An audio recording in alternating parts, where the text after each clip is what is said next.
Okay, for this one, I am going to solve it and see what values of x make it true, right? So if x can be any value, then it's always going to be true. If x is going to equal one value, then it's sometimes, and if there is no solution, then it's never true, right? So let's just solve this. So let me zoom in here, right? We'll move it over, and we'll start working. So we distribute in, and we get 6 plus 10x equals 6 plus 5x.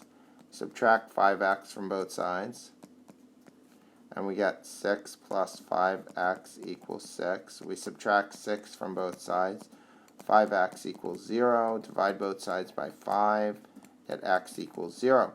So this equation will be true sometimes,